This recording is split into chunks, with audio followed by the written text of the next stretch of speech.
Iran जंग को लेकर राष्ट्रपति डोनाल्ड ट्रंप ने सबसे बड़ा दावा कर दिया। ऐसा दावा जिससे दुनिया भर के शेयर बाजारों में रौनक लौट आई। व्हाइट हाउस में मीडिया से बातचीत करते हुए ट्रंप ने दावा किया कि ईरान की जंग आने वाले 2 से 3 हफ्तों में खत्म हो सकती है। उन्होंने उम्मीद जताई कि बहुत जल्द अमेरिकी सेना ईरान से वापस बुला ली जाएगी। मतलब पश्चिम एशिया में जो मारकाट मची है, जो खून खराबा हो रहा है, वो बंद हो सकता है, उसका अंत हो सकता है। उन्होंने दावा किया जंग से पहले अमेरिका ने जो लक्ष्य बनाए थे, जो लक्ष्य तय किए थे, उनको पूरा कर लिया गया और जो बचे हैं उन्हें भी आने वाले 2 से 3 हफ्तों में पूरा कर लिया जाएगा। ट्रंप के मुताबिक ईरान को परमाणु ताकत बनने से रोकना अमेरिका का सबसे पहला लक्ष्य था और वो लक्ष्य उन्होंने हासिल कर लिया। उनके मुताबिक उनका दूसरा लक्ष्य ईरान में सत्ता परिवर्तन करवाना था और यह काम भी अमेरिका कर चुका है, वो कह रहे हैं। लेकिन लंदन से चलने वाली वेबसाइट ईरान इंटरनेशनल ने रिपोर्ट दी कि ईरान पर उसकी आईआरजीसी सेना कब्जा जमाने में जुटी है। आईआरजीसी सेना को अमेरिका समेत कई देश आतंकी संगठन घोषित कर चुके हैं। मतलब एक तरफ ट्रंप ईरान में सत्ता परिवर्तन और अपनी पसंद के लोगों को ईरान की सत्ता में बैठाने का दावा कर रहे हैं, दूसरी तरफ आईआरजीसी वहां अपनी हुकूमत जमाने में जुटी है।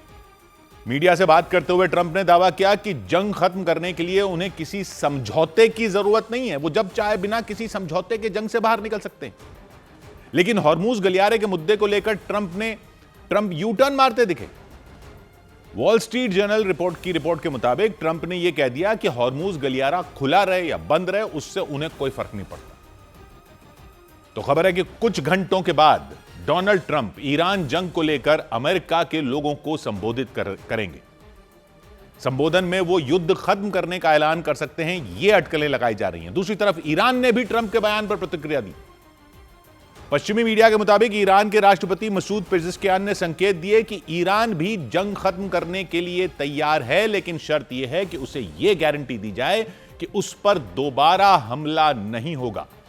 हालांकि इससे पहले ईरान कई बार यह कह चुका है कि जंग ऐसे ही खत्म नहीं होने वाली। जंग तब खत्म होगी जब उसकी मर्जी होगी। ईरान ने हुंकार भरी थी कि युद्ध कब तक चलेगा, कब खत्म होगा, इसका फैसला कोई और नहीं बल्कि ईरान करेगा और वो यह तय करेगा कि जंग कितने दिन तक चलेगी और कितने दिन तक अमेरिकी ठिकानों पर ईरान की मिसाइलें बरसती रहेंगी। इसी वजह से आशंका जताई गई कि पिछले 1 महीने से चल रही जंग जल्द खत्म नहीं भी हो सकती, लंबी भी चल सकती। ऊपर से कतर के न्यूज चैनल अल जजीरा ने दावा किया कि ईरान की आईआरजीसी सेना 6 महीने तक जंग लड़ने की तैयारी कर चुकी है।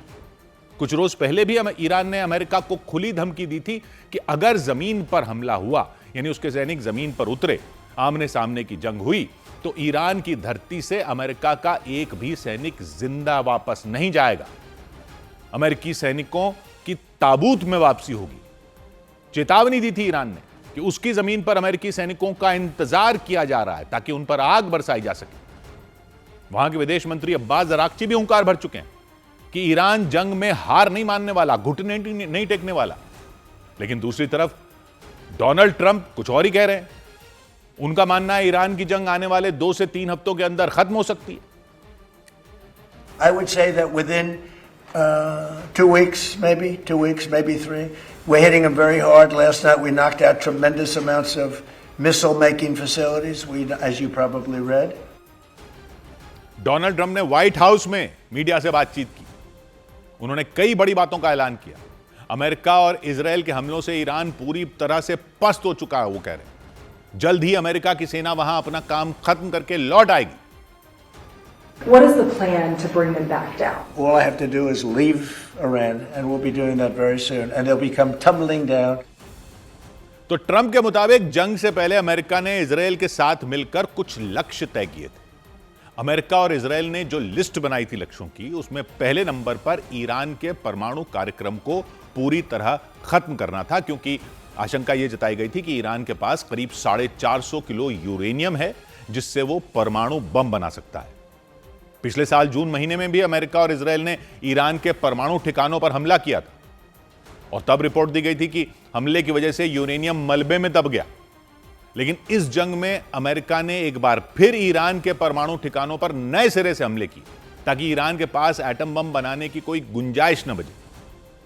परमाणु कार्यक्रम के अलावा बैलिस्टिक मिसाइल कार्यक्रम और हथियार बनाने वाली फैक्ट्रियों को तबाह करने का भी अमेरिका ने लक्ष्य तय किया था। तो ट्रंप ने दावा किया उन्होंने जितने भी लक्ष्य तय किए थे वो पूरे हो चुके हैं और जो बचे हुए हैं वो भी आने वाले दिनों में पूरे कर लिए जाएंगे। अमेरिका के हमलों की वजह से ईरान 15 से 20 साल पीछे चला गया, उनका दावा। Hit some bridges. We've got a couple of nice bridges in mind. But if they come to the table, that'll be good. But it doesn't matter whether they come or not. We've set them back. It'll take 15 to 20 years. और एक और बड़ी घोषणा उन्होंने की कि जंग से निकलने के लिए उन्हें किसी भी समझौते या किसी डील की जरूरत नहीं है। उनके मुताबिक वो जब चाहें तब ईरान की जंग से बाहर निकल सकते हैं। ईरान के पिछले supreme leader Ayatollah Ali Khamenei की मौत के बाद वहां सत्ता परिवर्तन हो चुका है, वो कह रहे हैं।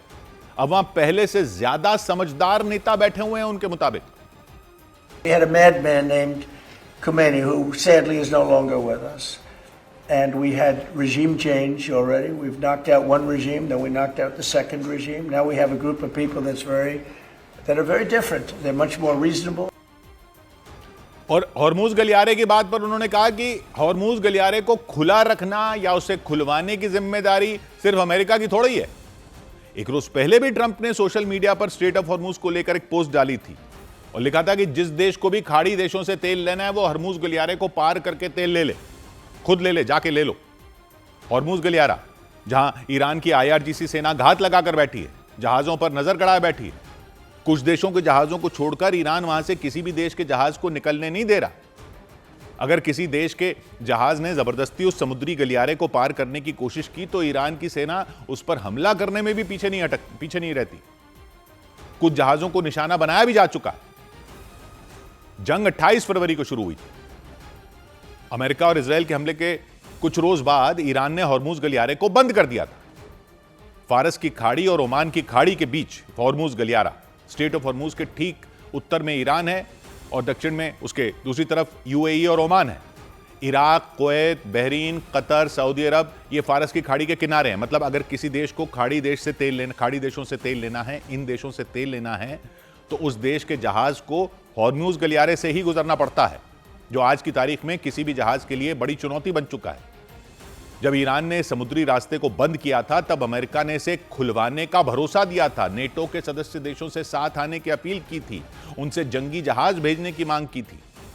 लेकिन ट्रंप की तमाम कोशिश के बाद भी हॉर्मुज गलियारा तो बंद रहा। किसी भी देश ने वहां अपने जंगी जहाज नहीं उतारे। स्ट्रेट ऑफ हॉर्मुज बंद रहा, पूरी दुनिया में कोहराम मचा रहा। कई देशों में तेल और गैस की किल्लत हो गई, तेल और गैस की सप्लाई रुक गई। कुछ देशों के हालात बिगड़ चुके हैं, कई देशों की अर्थव्यवस्था चरमरा चुकी है। उसी स्ट्रेट ऑफ हॉर्मुज को खुलवाने से अमेरिका ने अब अपने कदम पीछे खींच लिए हैं एक तरह से। डोनाल्ड ट्रंप इस पर अब कह रहे हैं कि उनको जरूरत नहीं है। ट्रंप प्रशासन के अधिकारियों के हवाले से वॉल स्ट्रीट जर्नल में जानकारी दी गई कि ट्रंप ने हॉर्मुज गलियारे को खुलवाने की अपनी जिद जब छोड़ दी है, यह तक कह दिया कि उस रास्ते को खुलवाने का जिम्मा सिर्फ अमेरिका पर ही नहीं है कि जैसे ही जंग खत्म होगी, हालांकि उन्होंने दावा किया कि हॉर्मुज गलियारा अपने आप ही खुल जाएगा और इसके लिए किसी भी देश को कोई मेहनत या फिर जंग नहीं लड़नी पड़ेगी। तो युद्ध के जानकार बताते हैं कि अमेरिका को डर है कि अगर वो इस समुद्री रास्ते को खुलवाने की जिद पर अड़ा रहा तो जंग तो खिंचती रहेगी। तो ट्रंप ने हॉर्मुज गलियारे को खुलवाने की अपनी जिद छोड़ दी है, ऐसी खबरें आ रही। जंग खत्म करने के ऐलान के बीच ईरान ने भी, जो ट्रंप ने जंग खत्म करने का ऐलान करने की बात कही, तो ईरान ने भी जंग खत्म करने के संकेत दे दिए। पश्चिमी मीडिया के मुताबिक इसे लेकर ईरान के राष्ट्रपति मसूद पेजेश्कियान ने यूरोपीय परिषद, यूरोपियन काउंसिल के अध्यक्ष से बात की। दावा किया कि ईरान भी जंग नहीं चाहता है, अगर ईरान को यह गारंटी मिले कि उस पर दोबारा हमले नहीं होंगे तो वो जंग खत्म कर सकता। दूसरी तरफ व्हाइट हाउस से बयान जारी किया गया कि ट्रंप अमेरिका को संबोधित करेंगे, अपने देश को संबोधित करेंगे।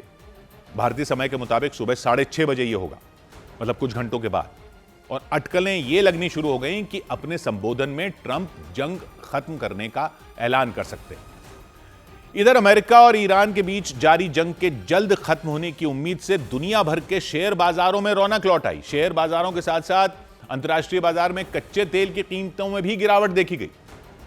पिछले हफ्ते तक बाजारों में कोहराम मचा हुआ था, कच्चे तेल के दाम भी लगातार बढ़ रहे थे, लेकिन जैसे ही डोनाल्ड ट्रंप ने बयान दिया कि ईरान युद्ध जल्द खत्म हो सकता है, बाजार का मूड भी एकदम बदल गया। ट्रंप ने संकेत दिए कि जंग को खत्म करने के लिए कूटनीतिक कोशिशें चल रही हैं, या और भी कोई कोशिश चल रही है, या वो खुद ही खत्म कर देंगे। उनके इस बयान ने निवेशकों के भरोसे को मजबूत कर दिया। ग्लोबल सेंटिमेंट में सुधार देखा गया। दुनिया भर के शेयर बाजारों ने रफ्तार पकड़ ली। एशिया के शेयर बाजार हरे निशान पर बंद हुए। यूरोप के शेयर बाजारों में तेजी रही। अमेरिका के बाजारों में भी निवेशकों ने जमकर खरीदारी शुरू कर दी। भारतीय शेयर बाजार ने भी दमदार वापसी की। 2 दिन की गिरावट के बाद चौतरफा खरीदारी से शेयर बाजार मजबूत बढ़त के साथ बंद हुआ। निवेशकों ने एक ही दिन में करीब 10 लाख करोड़ रुपए की कमाई कर ली भारतीय शेयर बाजारों में। सेंसेक्स 1186 अंक उछलकर 73,734 पर पहुंच गया। निफ्टी 348 अंकों की तेजी के साथ 22,679 पर बंद हुआ। जंग जल्द खत्म होने की उम्मीद ने सिर्फ शेयर बाजार को ही राहत नहीं दी, बल्कि कच्चे तेल की कीमतों में भी भारी गिरावट देखने को मिली। अंतर्राष्ट्रीय बाजार में लंबे वक्त के बाद कच्चे तेल का दाम गिरकर $100 प्रति बैरल के नीचे आ गया। 2 रोज पहले तक इसकी कीमत $110 के आसपास चल रही थी। उधर ईरान इंटरनेशनल नाम की वेबसाइट जो है, उसने खबर दी कि ईरान की सत्ता पर वहां की IRGC सेना की धाक बढ़ती जा रही है। ट्रंप कह रहे हैं कि वहां अब समझदार लोग आ गए हैं सत्ता में। ईरान इंटरनेशनल कह रहा है कि वहां तो जो आ रहा है सत्ता में, ये जो ताकत दिख रही है वो IRGC की दिख रही है। IRGC का कंट्रोल बढ़ता जा रहा है। ईरान के कुछ अधिकारियों के हवाले से यह खबर दी गई। उन अधिकारियों ने बताया कि युद्ध के दौरान ईरान के राष्ट्रपति के कई फैसलों तक पर IRGC रोक लगा चुकी है। मतलब ईरान की IRGC सेना अपने राष्ट्रपति के ही खिलाफ खड़ी दिख रही है। यह भी कहा जा रहा है कि मसूद पेजेश्कियान जो वहां के राष्ट्रपति हैं, उनको नए सुप्रीम लीडर मुश्तबा खामनेई से भी मिलने की इजाजत नहीं दी जा रही। ये सारी बातें ईरान इंटरनेशनल नाम की जिस वेबसाइट पर छपी हैं, जिस पर डाली गई, उसे ब्रिटेन की राजधानी लंदन से चलाया जाता है। उसकी रिपोर्ट में ईरान के अधिकारियों के हवाले से बताया गया कि ईरान की सत्ता पर IRGC का कब्जा बढ़ता जा रहा है। जंग में जो भी अहम फैसले हैं वो ईरान की IRGC सेना के प्रमुख और सेना के अधिकारी ले रहे हैं। राष्ट्रपति मसूद पेजेश्कियान समेत दूसरे नेताओं की कोई राय नहीं ली जा रही। यानी मसूद पेजेश्कियान को अलग थलग कर दिया गया है और IRGC पूरी तरह हावी जो हो चुकी है। ईरान के राष्ट्रपति ने देश में खुफिया विभाग के नए मंत्री समेत कई पदों पर नए लोगों को बैठाने का फैसला लिया था, लेकिन IRGC ने उनके फैसले पर रोक लगा दी। यह खबर दे रही है वेबसाइट। IRGC ने साफ कह दिया कि युद्ध के हालात में सुरक्षा से जुड़े सभी मामलों पर फैसले लेने का अधिकार सिर्फ उसका है, IRGC सेना का है। IRGC की इस कार्रवाई से मसूद पेजेश्कियान नाराज हैं, ये भी खबरें आ रही हैं। ईरान के इस्लामी शासन में अंतिम फैसला सुप्रीम लीडर का होता है, इसीलिए मसूद पेजेश्कियान ने सुप्रीम लीडर मुश्तबा खामनेई से भी मिलने की कोशिश की, लेकिन खबर है कि ईरान के राष्ट्रपति को सुप्रीम लीडर से भी मिलने नहीं दिया जा रहा। मुश्तबा खामनेई जब से ईरान के सुप्रीम लीडर बने हैं, तब से उन्हें देखा नहीं गया है। हालांकि उनके कुछ बयान जरूर सामने आ चुके हैं, लेकिन वो बयान भी लिख कर दिए गए, खुद वो सामने नहीं आए। तो रिपोर्ट में जानकारी दी गई कि IRGC ने सुप्रीम लीडर के चारों तरफ सख्त सुरक्षा घेरा बना रखा है। उनसे कौन मिलेगा, कौन नहीं मिलेगा, ये सब IRGC ही तय कर रही है। इसके अलावा भी एक चौंकाने वाली जानकारी ईरान इंटरनेशनल की रिपोर्ट में दी गई कि लंदन से चलने वाली इस वेबसाइट में जानकारी दी कि IRGC ने एक मिलिट्री काउंसिल बना रखी है। उसमें सेना के मुखिया समेत कई बड़े अधिकारी शामिल हैं। IRGC की यही मिलिट्री काउंसिल युद्ध के दौरान ईरान को चला रही है, वही तय कर रही है कि देश में क्या होगा, क्या नहीं होगा। सुप्रीम लीडर तक जरूरी खबरें पहुंचाने पर भी इसने रोक लगा रखी है। इसीलिए अटकलें लगाई गई कि ईरान की सत्ता पर वहां की IRGC सेना की पकड़ और मजबूत होती जा रही है। भले ही ट्रंप कह रहे हों कि उन्होंने ईरान की सत्ता में अपनी पसंद के लोगों को बैठा दिया है, वो उनके साथ बातचीत कर रहे हैं, लेकिन ईरान इंटरनेशनल नाम की वेबसाइट के मुताबिक तो ईरान में सेना और सरकार के बीच टकराव बढ़ रहा है। युद्ध के दौरान ही ईरान के राष्ट्रपति और वहां की IRGC सेना के चीफ में खींचतान तेज हो गई है। उसने ईरान के कुछ अधिकारियों के हवाले से बताया है, ये वेबसाइट ने, अमेरिका और इजराइल से जंग लड़ रहा ईरान दो फाड़ होने के कगार पर आ गया। मतलब उसकी सत्ता में दो फाड़ होने के कगार पर पहुंच गई है सत्ता, ये कह रही है वेबसाइट, ये दावा कर रही है वेबसाइट। IRGC सेना और सरकार आमने सामने आ गई है। ईरान के राष्ट्रपति मसूद पेजेश्कियान और आईआरजीसी सेना के प्रमुख अहमद वहीदी की आपस में ठन चुकी है। कई मुद्दों को लेकर वो दोनों एक दूसरे पर भड़के हुए हैं। उनके बीच सब कुछ ठीक ठाक नहीं चल रहा है। जब ईरान एक साथ दो देशों से युद्ध लड़ रहा है तब हो रहा है ये। रिपोर्ट कह रही है ऐसा कोई दिन नहीं बीत रहा जब अमेरिका और इजराइल की मिसाइलें ईरान की धरती पर बारूद न बरसा रही हों, लेकिन इसके बाद भी ईरान में सत्ता पर कंट्रोल को लेकर अंदरूनी कलह होने की बात की गई। लेकिन यह ध्यान रखिए, ये वेबसाइट लंदन से चलती है, नाम इसका ईरान इंटरनेशनल। वो रिपोर्ट कर रही है कि ईरान के राष्ट्रपति आईआरजीसी सेना के चीफ के कई फैसलों से नाराज हैं। उनमें एक फैसला है ईरान के पड़ोसी देशों पर हमले करने का। कहा जा रहा है राष्ट्रपति मसूद पेजेश्कियान ये नहीं चाहते कि ईरान की आईआरजीसी सेना अपने पड़ोसी देशों पर हमले करे, यानी खाड़ी देशों पर, चाहे वो सऊदी अरब हो, कतर हो, यूएई हो, कुवैत हो। ईरान के राष्ट्रपति का कहना है इन देशों को निशाना नहीं बनाया जाना चाहिए। जबकि रिपोर्ट में बताया गया कि आईआरजीसी के मुखिया अहमद वहीदी इस मामले में अपने राष्ट्रपति की सुनने को तैयार नहीं है, क्योंकि ईरान की आईआरजीसी सेना देश के सुप्रीम लीडर के आदेश पर काम करती है। वहां सुप्रीम लीडर का पद सबसे ऊपर होता है, राष्ट्रपति से भी ऊपर। आईआरजीसी के चीफ ने राष्ट्रपति मसूद पेजेश्कियान का आदेश मानने से इसलिए इनकार कर दिया, ऐसी खबरें हैं कि ईरान की सेना अपने पड़ोसी देशों पर तब तक हमले करती रहेगी जब तक उनकी धरती का इस्तेमाल दुश्मन के सैनिक करते रहेंगे। ईरान के राष्ट्रपति ऐसा नहीं चाहते। वो नहीं चाहते कि खाड़ी देशों पर बमबारी की जाए, क्योंकि उनका कहना है अगर ईरान ने अपने पड़ोसी देशों पर हमले जारी रखे तो इससे इलाके में तनाव लगातार बढ़ता रहेगा और ईरान को इसका नुकसान जंग के बाद भी लंबे वक्त तक उठाना पड़ सकता है, क्योंकि ईरान को पड़ोसियों की नाराजगी झेलनी होगी और इसका असर उसकी अर्थव्यवस्था पर भी पड़ सकता है। रिपोर्ट में बताया गया इसीलिए मसूद पेजेश्कियान चाहते हैं कि युद्ध से जुड़े फैसले ईरान की सरकार ले, न कि वहां की आईआरजीसी सेना ले। लेकिन आईआरजीसी के प्रमुख अहमद वहीदी ने इससे साफ इनकार कर दिया।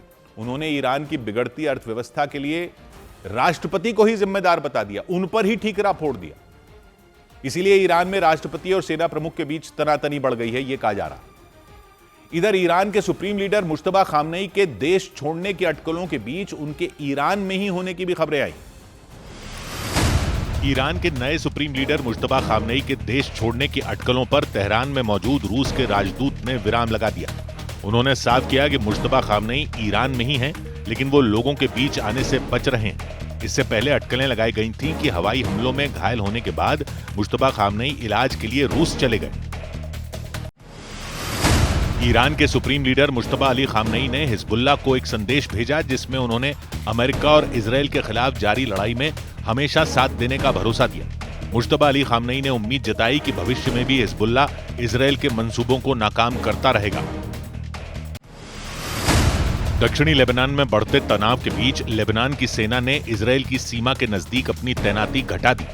लेबनान की सेना के मुताबिक दक्षिणी लेबनान में इजराइल के हमलों को देखते हुए यह फैसला लिया गया। इजराइल की सेना वहां हिजबुल्लाह के लड़ाकों को निशाना बनाने के लिए लगातार हमले कर रही है। उधर इस युद्ध के बीच उस वक्त सनसनी मच गई जब ईरान के पड़ोसी देश इराक में अमेरिका की एक पत्रकार को अगवा कर लिया गया। उन्हें इराक की राजधानी बगदाद में बीच सड़क से अगवा किया गया।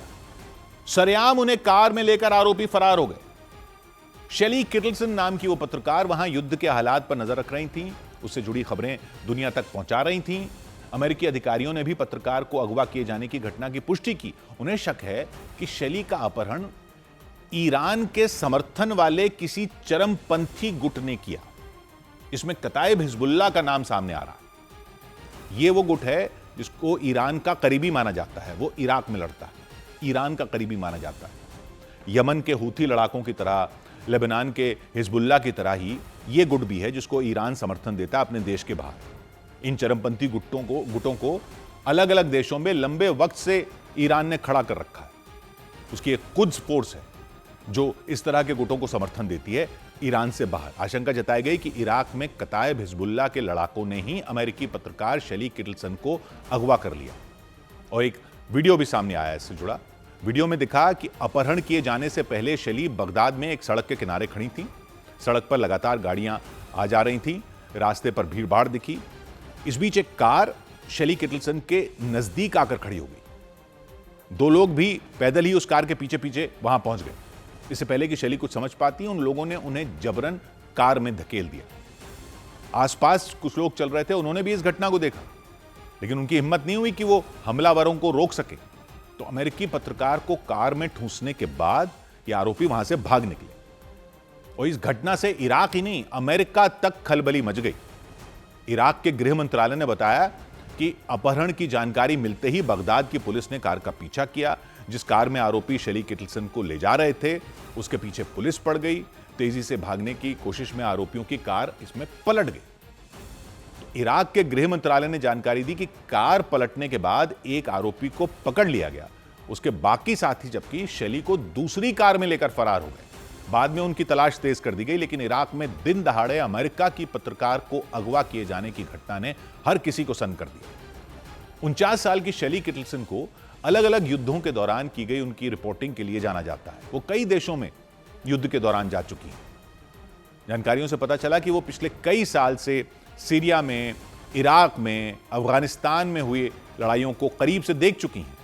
उनके लेख दुनिया के बड़े बड़े अखबारों में, पत्रिकाओं में, वेबसाइटों पर छपते रहे हैं। शेली के काम की वजह से उन्हें कई अंतर्राष्ट्रीय पुरस्कार भी मिल चुके हैं। इसीलिए जब उनका अपहरण किया गया तो इसकी चर्चा पूरी दुनिया में हो गई।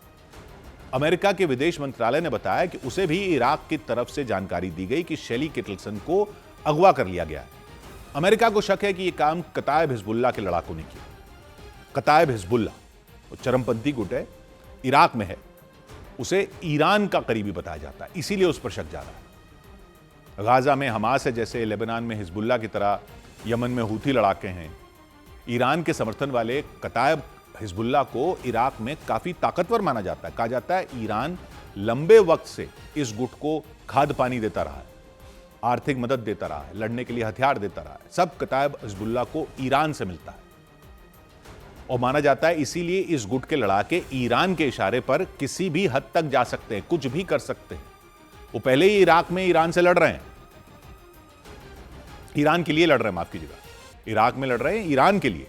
अमेरिका ने ईरान में जब जंग छिड़ी तो कतायब हिजबुल्लाह ने इराक में बवाल कर दिया था। उसके लड़ाके वहां मौजूद अमेरिका के ठिकानों पर हमले करने में जुट गए। जो अमेरिका के ठिकाने हैं इराक में, उनमें उन पर हमला करना शुरू कर दिया। उसके एयरबेसों पर ड्रोन और रॉकेटों की बौछार कर दी। पूरे इराक में हमले किए गए। तो खतरे को देखते हुए अमेरिका ने कुछ दिन पहले ही इराक में रहने वाले अपने नागरिकों को फौरन देश छोड़ने की चेतावनी दे दी थी। साफ कह दिया था कि इराक में रहना खतरनाक हो सकता है, हमलों में जान भी जा सकती है, इसीलिए अमेरिकी लोग इराक से निकल जाएं। यह कह दिया गया था। अमेरिका के विदेश मंत्रालय ने बताया कि शेली किटलसन को भी चेतावनी दी गई थी।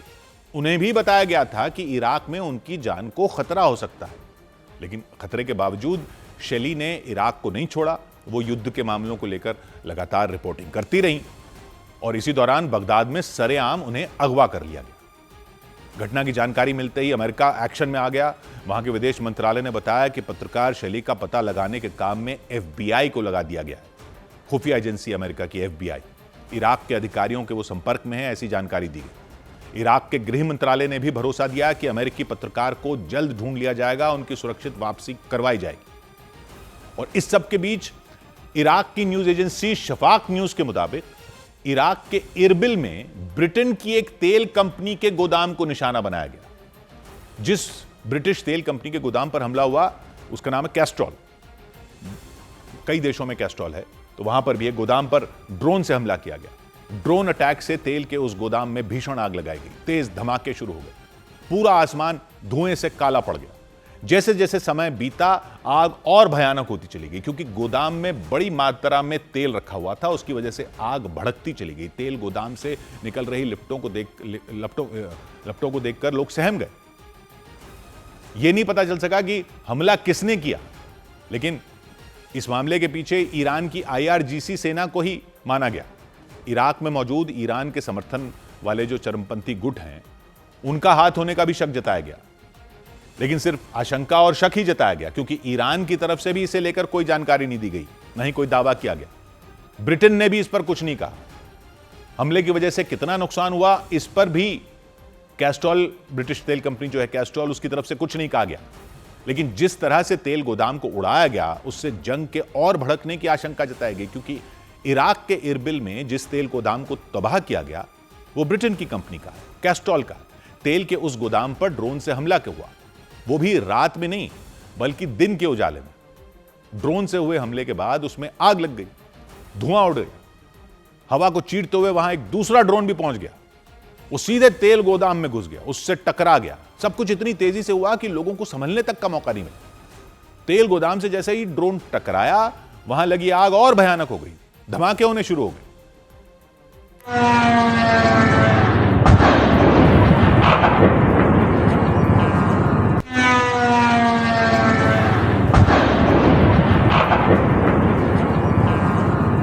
कुछ देर में तेल गोदाम में लगी आग ने भयानक रूप ले लिया। तुरंत राहत बचाव का काम शुरू किया गया, लेकिन आग की भीषण लपटों को देखकर लोगों के हाथ पांव फूल गए। इराक के मीडिया के मुताबिक जिस वक्त गोदाम पर हमला हुआ, उस वक्त वहां बड़ी मात्रा में तेल रखा हुआ था, तो ड्रोन हमले के बाद चंद मिनटों के अंदर गोदाम में लगी आग बेकाबू हो गई। कैस्ट्रोल ने गोदाम पर हमला किसने किया इसकी जानकारी नहीं दी, लेकिन आशंका यह जताई गई कि इस हमले के पीछे ईरान की IRGC सेना हो सकती है, कि हो सकता है कि ईरान के समर्थन वाले किसी चरमपंथी संगठन ने हमला किया हो, जिसको IRGC समर्थन दे रही है। क्योंकि इराक में भी ईरान के समर्थन वाले कई गुट हैं, कई संगठन हैं, जो अमेरिका और इजरायल के ठिकानों को निशाना बनाने से पीछे नहीं हट रहे। हालांकि अभी तक कुछ भी साफ नहीं हो सका कि हमला किसने किया, क्यों किया, किसी ने भी हमले की जिम्मेदारी भी नहीं ली। इराक का इरबिल शहर उत्तरी इराक में है।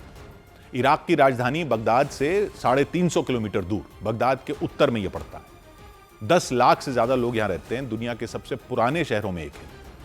इरबिल शहर में ब्रिटेन की तेल कंपनी कैस्ट्रोल का गोदाम है, उसी पर ड्रोन से हमला किया गया।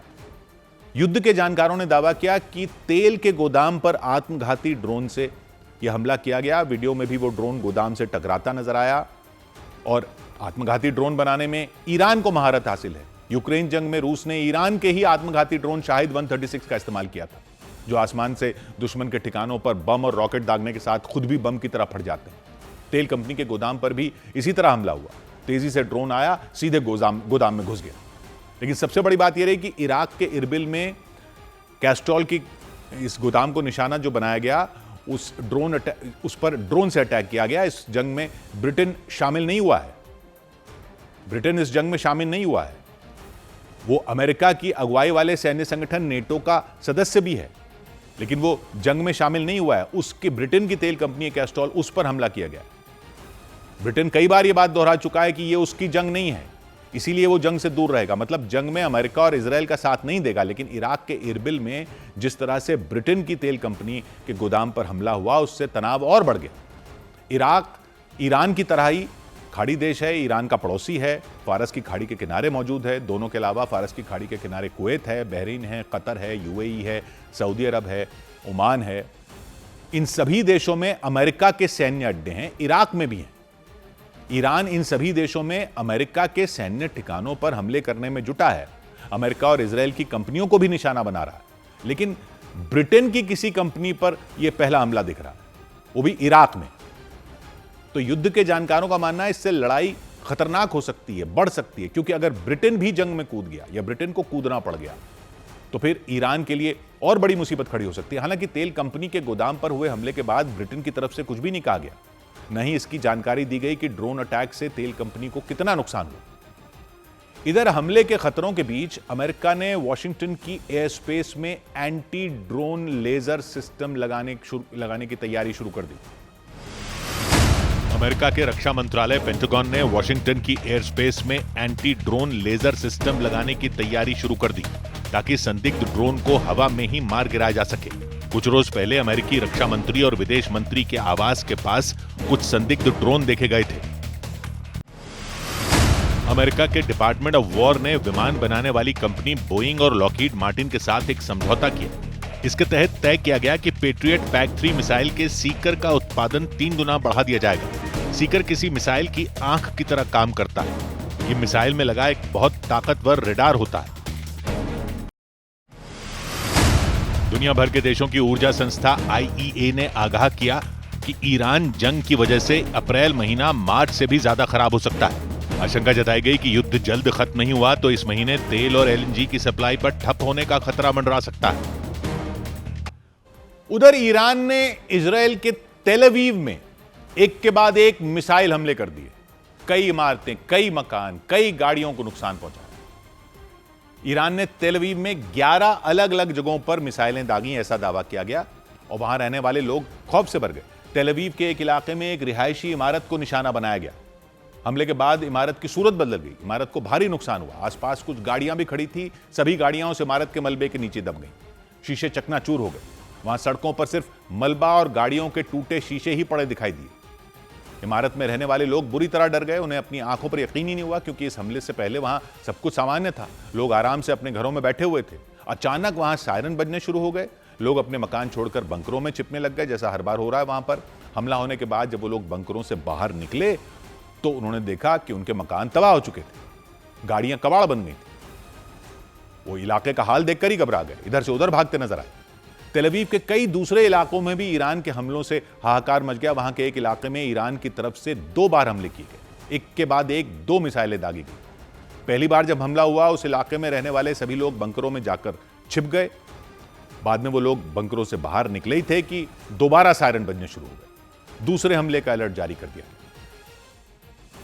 यहाँ पे अटैक हुआ, थोड़ी देर पहले फिर से सायरन बज गई। उसका मतलब है कि फिर से ईरान की तरफ से मिसाइल अटैक लॉन्च किया गया है।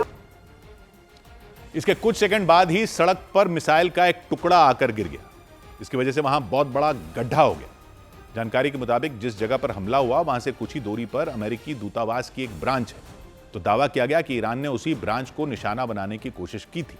तो मिसाइल का टुकड़ा गिरा। अब वो हवा में इंटरसेप्ट की गई इसलिए आकर टुकड़ा गिरा, या इंटरसेप्ट नहीं की जा सकी इसलिए आकर गिरा। ये तो पता नहीं, लेकिन ईरान का निशाना चूक गया। मिसाइल उस ब्रांच से थोड़ी दूर सड़क पर आकर गिर गई। ये बिल्कुल टेल अवीव के बीचों बीच है और यहाँ पर ही यूएस की एम्बेसी का ब्रांच है। बिल्कुल नजदीक कुछ ही मीटर की दूरी पर यूएस एम्बेसी का ब्रांच है और ये बिल्कुल बीच के साइड से ये अटैक हुआ है। हमले के तुरंत बाद पुलिस बड़ी बड़ी मशीनों के साथ वहां पहुंची। पहले उस गड्ढे के आसपास बैरिकेडिंग की, रास्ते को बंद किया, फिर मशीनों के जरिए गड्ढे को भरने का काम शुरू किया गया। थोड़ी देर बाद इजरायली सेना के कुछ जवान भी वहां पहुंच गए। वो हालात को संभालने में जुट गए। उन्होंने उस रास्ते के आसपास इकट्ठा हुए लोगों को वहां से हटाना शुरू कर दिया ताकि उस सड़क की मरम्मत का काम जल्दी पूरा हो सके, रास्ते को दोबारा खोला जा सके। इजरायल के यरूशलेम में भी ऐसा ही हुआ। वहां भी ईरान की मिसाइलों ने हमला किया। एक इलाके में हुए मिसाइल हमले से एक मकान पूरी तरह बर्बाद दिखा। मकान के दरवाजों से लेकर खिड़कियों तक सब कुछ तहस नहस दिखा। वहां पर सारा सामान बिखर गया, फर्नीचर के टुकड़े टुकड़े हो गए। पूरा यहाँ पे आपको दिखाने की कोशिश करूंगा किस तरीके की तबाही यहाँ पे हो रही है। तो ये आप देख सकते हैं, ये इस घर का किचन है और चूंकि यहाँ पे हाल ही में अटैक हो गया और अभी भी वो लोग वापस नहीं लौटे हैं जिनका ये घर है, क्योंकि यहाँ पे सब कुछ वैसे ही बिखरा पड़ा है। ईरान लगातार इजरायल के शहरों को निशाना बना रहा है, वहां मिसाइलें दाग रहा है। कई मिसाइलें इंटरसेप्ट की जा रही हैं, उनके टुकड़े भी गिरकर नुकसान पहुंचा रहे हैं। तो वहां भारी नुकसान होने की खबरें आ रही हैं। यरूशलेम का एक इलाका जो ईरान के हमले से पहले खूबसूरत था, हमले के बाद किसी वीरान पड़े इलाके जैसा नजर आया। हर तरफ मलबा बिखरा नजर आया। मलबा इसलिए भी हो रहा है कि कुछ मिसाइलें इंटरसेप्ट नहीं की जा पा रही तो वो गिर रही हैं, और कुछ मिसाइलों को जिनको इंटरसेप्ट भी किया जा रहा है हवा में, जिनको हवा में मार गिराया जा रहा है, उनके टुकड़े फिर नीचे गिर रहे हैं। जो इलाका देखा उसमें कई मकान तबाह दिखे। मकानों में रखे सामान के परखचे उड़ गए। काफ़ी खूबसूरत इलाका है, लेकिन यहाँ पे काफ़ी ज़्यादा डैमेज इर्द गिर्द हुआ है। तो ये वो इलाका है जहाँ पर ईरान की तरफ से दागा गया मिसाइल इर्द गिर्द फट गया और अब देखिए यहाँ पे सब चीज़ें तबाह हो चुके हैं, पुरखच्चे उड़ गए हैं चीज़ों की। ईरान के साथ ही हिजबुल्लाह ने भी इजरायल में हमले तेज कर दिए। पिछले कुछ दिनों में हिजबुल्लाह ने भी तेल अवीव और यरूशलेम में कई मिसाइल हमले किए। तो ये हमले जो हो रहे हैं वो ईरान की तरफ से हो रहे हैं या हिजबुल्लाह की तरफ से हो रहे हैं, ये भी साफ नहीं हो रहा वहां जो रह रहे हैं लोगों उनको। इन हमलों की वजह से इजरायल में अब तक 20 लोगों की मौत हो चुकी है, ऐसा बताया गया। इसके अलावा हजारों लोग घायल हो गए। करीब 8000 लोगों के बेघर होने की भी खबरें सामने आई, क्योंकि ईरान और हिजबुल्लाह के हमलों में उन लोगों के मकान तबाह हो गए। उधर लेबनान की राजधानी बेरूत पर हुए हमलों के बाद वहां कई इमारतें बर्बाद हो गई। लेबनान ने आरोप लगाया कि इजरायल ने बेरूत पर एक के बाद एक कई हमले किए, लगातार मिसाइलें दागी। बेरूत के एक रिहायशी इलाके पर हमले किए। एयर स्ट्राइक के बाद वहां जोरदार धमाका हुआ, कई लोग घायल हो गए। लेबनान के स्वास्थ्य मंत्रालय ने दावा किया कि इन हमलों में 5 लोगों की मौत हो गई, 21 लोग बुरी तरह घायल हो गए, जिन्हें अस्पताल में भर्ती करवाया गया। जबकि इजरायल की सेना ने दावा किया कि उसने बेरूत के दो अलग अलग जगहों पर हमले किए। उसका दावा यह है, इन हमलों में हिजबुल्लाह के ठिकानों को निशाना बनाया गया। वो हर हमले में यही कह रहा है कि वो सिर्फ हिजबुल्लाह के ठिकानों को निशाना बना रहा है। उसका दावा है हिजबुल्लाह के एक बड़े कमांडर को निशाना बनाया गया था इन हमलों में। हालांकि हिजबुल्लाह की तरफ से उस कमांडर की मौत की पुष्टि नहीं की गई, लेकिन इजराइल के हमलों ने उस इलाके की कई इमारतें तबाह कर दी। धमाकों की वजह से एक इमारत की खिड़कियां पूरी तरह टूटी नजर आईं, कुछ खिड़कियां अलग होकर लटकी दिखी, अंदर रखा सामान इधर उधर बिखरा नजर आया। लेबनान के जिस इलाके में यह धमाका हुआ वहां सड़कों पर मलबा बिखरा नजर आया, सड़कें कालिक से ढकी दिखी, गाड़ियों के परखचे उड़े दिखे, कुछ गाड़ियां बुरी तरह तहस-नहस हो गईं, कुछ गाड़ियों के आगे का हिस्सा पिचक गया। जिस इलाके को निशाना बनाया गया बेरूत के बीचों बीच वो मौजूद है, काफी भीड़ रहती है वहां पर। पूरे इलाके में डर पैदा हो गया। एक कॉफी शॉप भी दिखी, वो हमले की चपेट में आ गई, उसकी सूरत ही बदल गई, चीजें इधर उधर गिरी नजर आई, जमीन खून के चींटों से सनी दिखाई दी। लेबनान ने दावा किया इजराइल के हमलों में 5 लोगों की जान चली गई, कई लोग जख्मी हो गए। इससे पहले लेबनान की राजधानी बेरूत के एक और इलाके में हमला हुआ, जिस पर लेबनान ने आरोप लगाया कि इजराइल की सेना ने रिहायशी इलाके को वहां निशाना बनाया। जोरदार धमाका होता दिखाई दिया, सड़क किनारे बनी एक इमारत धराशायी हो गई, इमारत की ईंटें हवा में उड़ती नजर आईं, आवाज इतनी तेज कि पूरा इलाका दहल गया।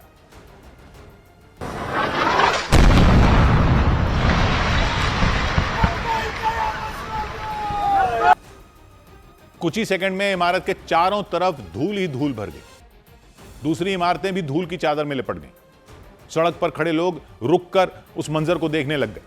कुछ लोगों ने धमाके का वीडियो अपने मोबाइल फोन में रिकॉर्ड कर लिया। हमले के बाद वहां खड़े लोग जोर जोर से नारे लगाने उन्होंने शुरू कर दी। ताबड़तोड़ फायरिंग की भी आवाज सुनाई दी। काफी देर तक वहां गोलियों की गड़गड़ाहट होती रही। गोलियां किसने चलाई ये साफ नहीं हो पाया।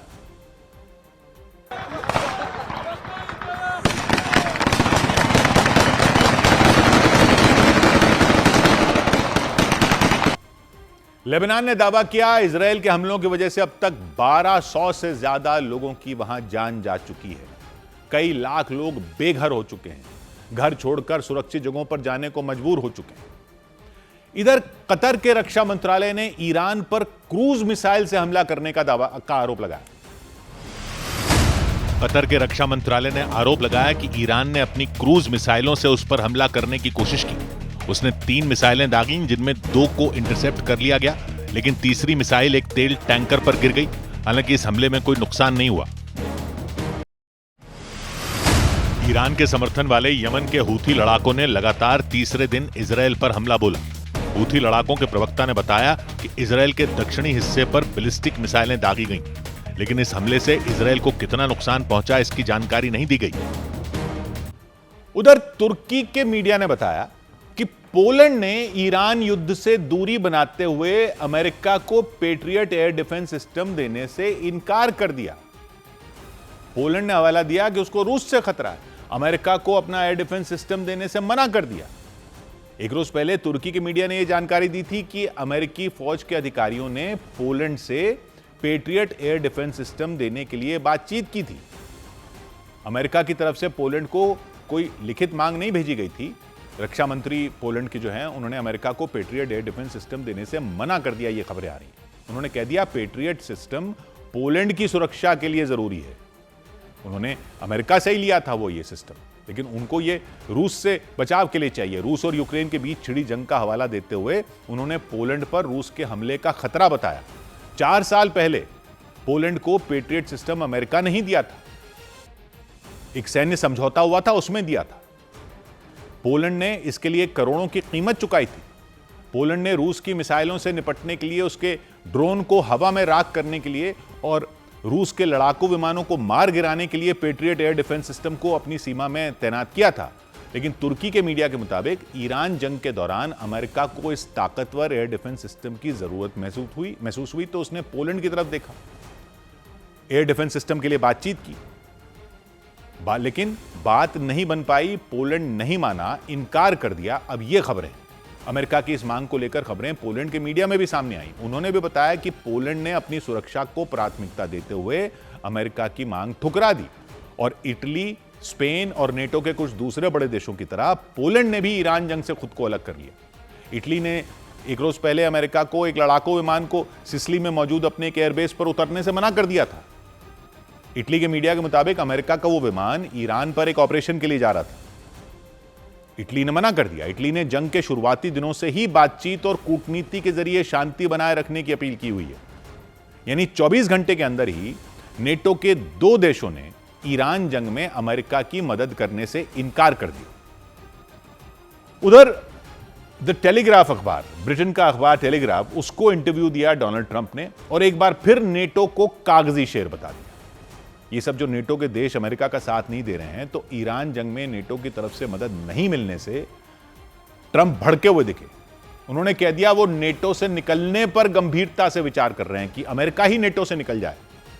इससे पहले भी नेटो पर वो अपना गुस्सा निकाल चुके हैं, नेटो को कायर कह चुके हैं, कागजी शेर बता चुके हैं। लेकिन द टेलीग्राफ के साथ बातचीत के दौरान ट्रंप ने साफ कह दिया कि वो इस बात पर गंभीरता से विचार कर रहे हैं कि अमेरिका को नेटो से कब निकलना है। नेटो पर भड़कते हुए उन्होंने कहा वो नेटो से कभी भी प्रभावित नहीं हुए, नेटो को कागजी शेर बताया। यह तक कह दिया कि बात सिर्फ उन्हें ही नहीं बल्कि रूस के राष्ट्रपति, ये उनकी नहीं है, वो रूस के राष्ट्रपति पुतिन भी यही बात जानते हैं, वो भी नेटो को कागजी शेर मानते हैं। ये ट्रंप ने कहा। रूस जिसके खिलाफ 77 साल पहले नेटो बना था, इसमें शुरू से ही अमेरिका शामिल था, अमेरिका की अगुवाई में बना था, इसके संस्थापक सदस्य देशों में अमेरिका ही था।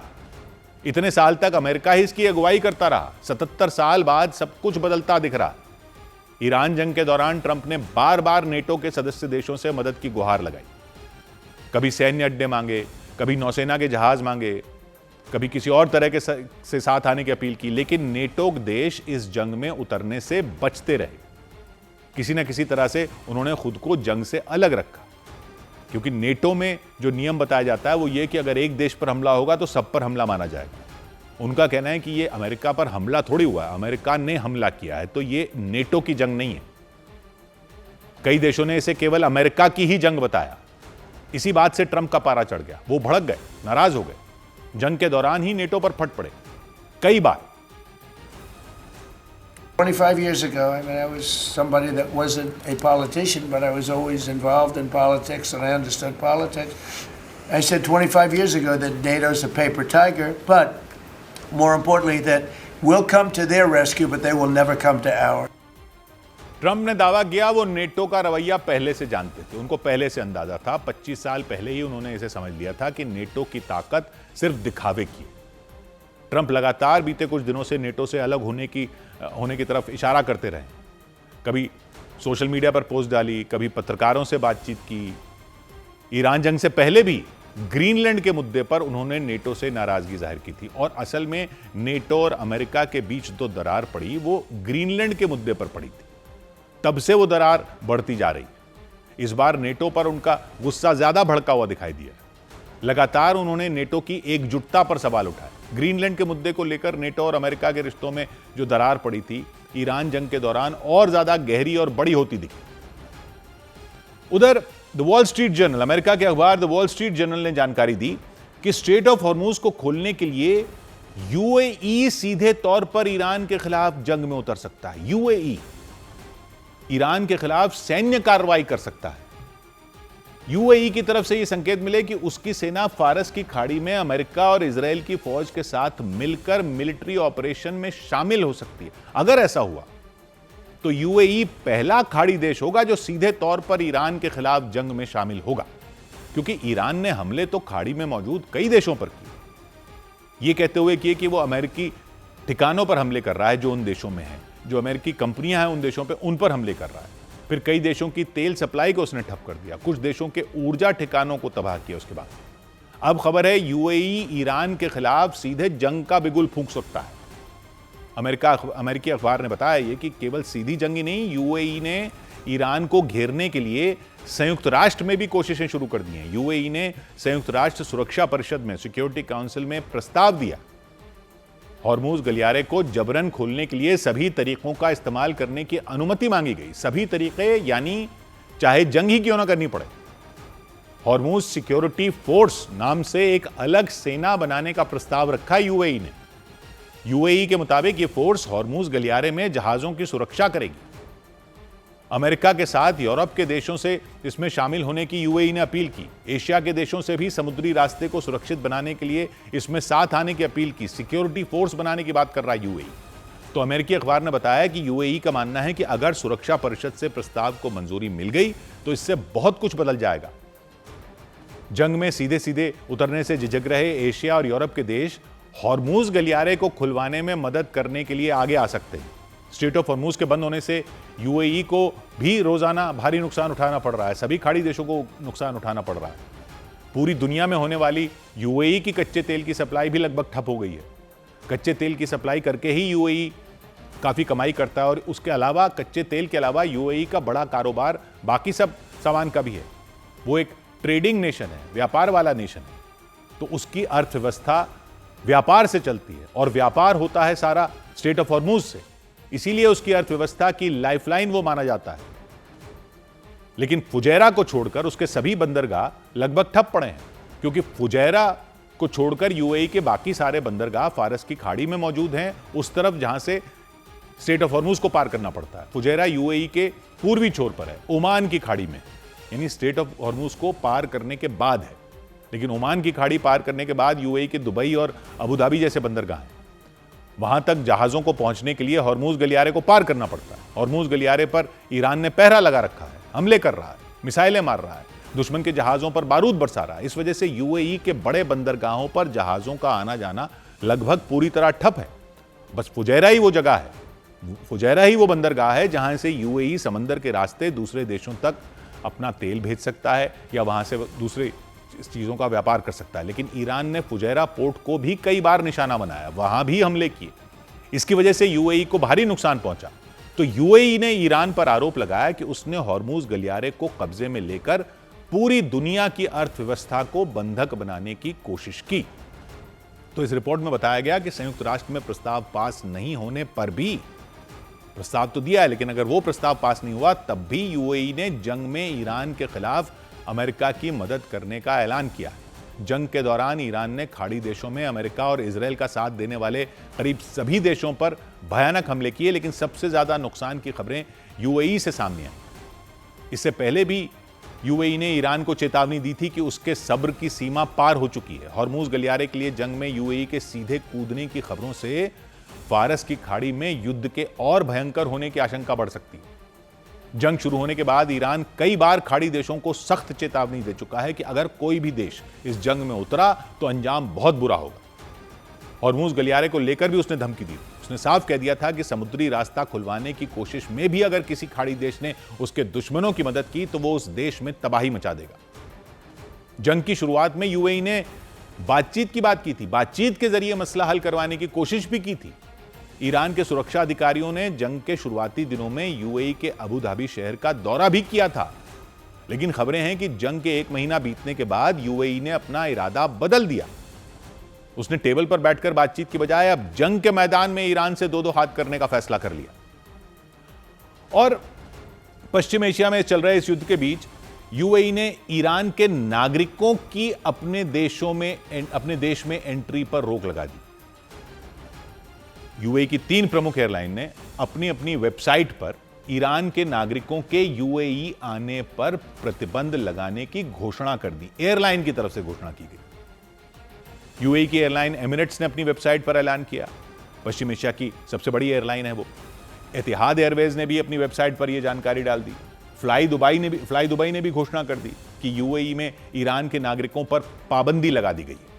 और इन तीनों एयरलाइन ने ऐलान किया कि जंग में बढ़ते तनाव को देखते हुए ईरान के लोगों को यूएई आने नहीं दिया जाएगा। हालांकि कुछ लोगों पर यह नियम लागू नहीं होगा। ईरान के जिन नागरिकों के पास गोल्डन वीजा है यूएई का, उन्हें एंट्री दी जाएगी। जिनके पास गोल्डन वीजा होता है उन्हें 10 साल तक यूएई में रहने की इजाजत होती है, यानी प्रतिबंधों के बाद भी उन लोगों को यूएई आने दिया जाएगा, वहां रहने दिया जाएगा। गोल्डन वीजा वालों पर कोई पाबंदी नहीं होगी। इससे पहले खबर आई थी कि दुबई शहर में मौजूद ईरान के अस्पताल को बंद कर दिया गया था। इसके अलावा दुबई में ही मौजूद ईरान के एक क्लब को भी बंद कर दिया गया था। अब ईरान के नागरिकों के यूएई आने पर रोक लगा दी गई। ऐसे समय में यह फैसला लिया गया जब जंग की आग खाड़ी देशों तक पूरी तरह पहुंच चुकी है। लगातार ईरान खाड़ी देशों पर हमले कर रहा है, वहां मौजूद अमेरिका के ठिकानों को अपना निशाना बना रहा है, ड्रोन और मिसाइलें बरसा रहा है। इससे पहले यूएई ने भी ईरान पर आरोप लगाया था कि उसने यूएई के कई शहरों पर हमला किया।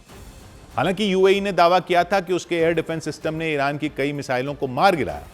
अब यूएई को लग रहा है कि संकट बढ़ गया है, तो यूएई अब और सतर्क हो चुका है। इसलिए उसने ईरान के नागरिकों पर पाबंदी लगा दी, कह दिया कि उन्हें यूएई में एंट्री नहीं मिलेगी।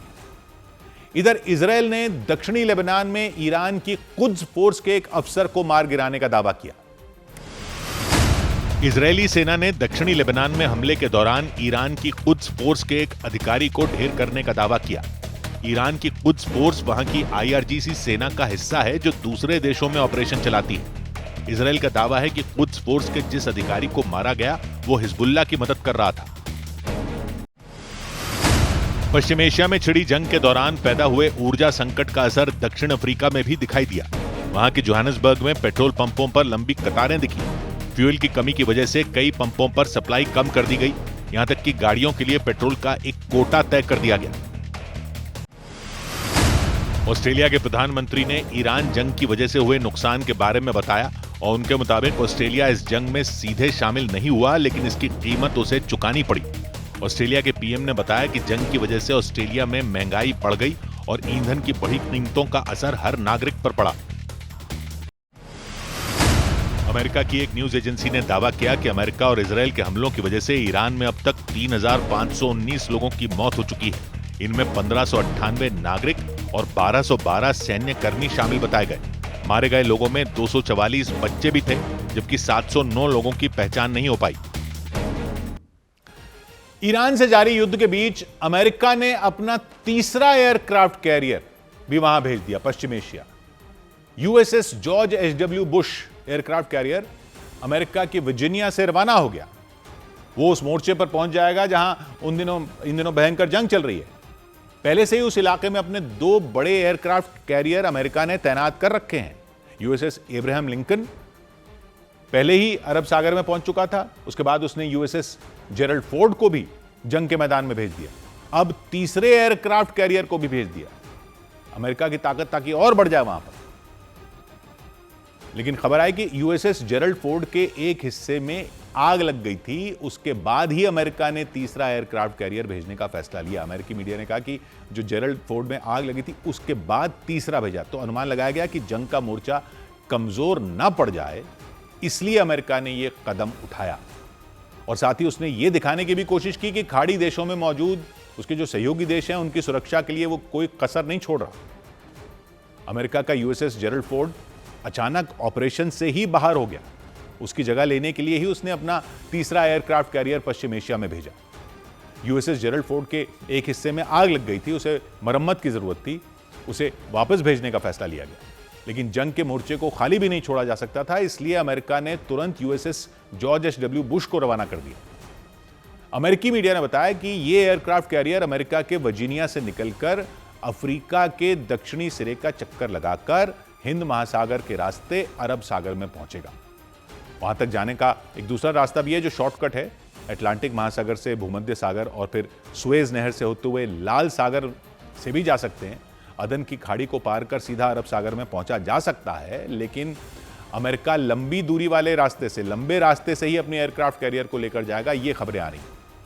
क्योंकि लाल सागर में हूथी विद्रोही हैं, वो जंग के माहौल को देखते हुए उस रास्ते से जाने का खतरा मोल नहीं लेगा जहां इन दिनों हमले हो रहे हैं। लाल सागर में हूथी लड़ाके हैं, ईरान का समर्थन उनको हासिल है, उन्होंने हमले की चेतावनी दे रखी है, इसलिए अमेरिकी एयरक्राफ्ट कैरियर लंबा रास्ता लेगा, अफ्रीका से घूम कर जाएगा।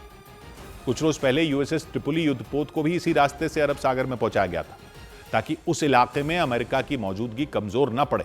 उसने जो तीसरा एयरक्राफ्ट कैरियर पश्चिम एशिया के लिए भेजा, वो भी बेहद खतरनाक माना जाता है। उसकी गिनती भी दुनिया के सबसे ताकतवर एयरक्राफ्ट कैरियर में की जाती है। चलता फिरता एयरबेस है ये, 70 से 90 लड़ाकू विमान इस पर तैनात हो सकते हैं। हर वक्त 5 से 6,000 सैनिक मौजूद रहते हैं। हाईटेक सिस्टम है इसमें, मिसाइल डिफेंस सिस्टम भी मौजूद है। समुद्र से दुश्मन के ठिकानों पर लगातार इससे हवाई हमले किए जा सकते हैं। ये एयरबेस है समुद्र के अंदर। यूएसएस जॉर्ज एचडब्ल्यू बुश अकेला नहीं चलता, इसके साथ कुछ जंगी जहाज और पनडुब्बियां भी चलती हैं। खुद को सुरक्षित रखते हुए दुश्मन पर हमले करता है ये। तो अमेरिकी मीडिया की रिपोर्ट कहती है कि जल्द ही ये अरब सागर में पहुंच जाएगा, जहां पहले से अमेरिका के दूसरे एयरक्राफ्ट कैरियर और युद्धपोत मौजूद हैं। डोनाल्ड ट्रंप पहले ही ईरान को धमकी दे चुके हैं कि अगर उसने युद्ध खत्म करने के लिए उनकी शर्तों को नहीं माना तो उस पर बहुत बड़ा हमला होगा। तो संभावना जताई गई थी कि अमेरिकी सैनिक जल्द ही ईरान की धरती पर उतरकर ग्राउंड ऑपरेशन भी शुरू कर सकते हैं। तो इसलिए अब वहां पर ये जो एयरक्राफ्ट कैरियर भेजा गया है उसको भी इसी से जोड़कर देखा गया। उधर गैस की कमी के बीच पाकिस्तान के बलूचिस्तान में हमलावरों ने गैस की पाइपलाइन को बम से उड़ा दिया। भीषण आग लग गई वहां पर। क्वेटा और उसके आसपास के कई इलाकों में गैस की सप्लाई पूरी तरह ठप हो गई। गैस की पाइपलाइन में आग इतनी भयानक लगी, लपटें दूर से ही नजर आने लगी। अफरा तफरी मच गई। कुछ लोगों ने वहां पहुंचकर आग बुझाने की कोशिश की, लेकिन आग की लपटों को देखकर आगे बढ़ने की वो हिम्मत नहीं जुटा सके। काफी देर तक वो लोग इस धधकती हुई गैस की पाइपलाइन को देखते रहे। हालात को देखते हुए वहां से गुजरने वाली सड़क से गाड़ियों की आवाजाही रोक दी गई। क्वेटा और उसके आसपास के कई जिलों में गैस की सप्लाई रोक दी गई। गैस की सप्लाई बंद होने के बाद ही पाइपलाइन में लगी उस आग पर काबू पाया जा सका, लेकिन गैस की सप्लाई बंद होने से लोगों की मुश्किलें बढ़ गई। फिलहाल पुलिस की टीम ने घटना की जांच शुरू कर दी। शुरुआती जांच में इस घटना के पीछे बड़ी साजिश की आशंका जताई गई।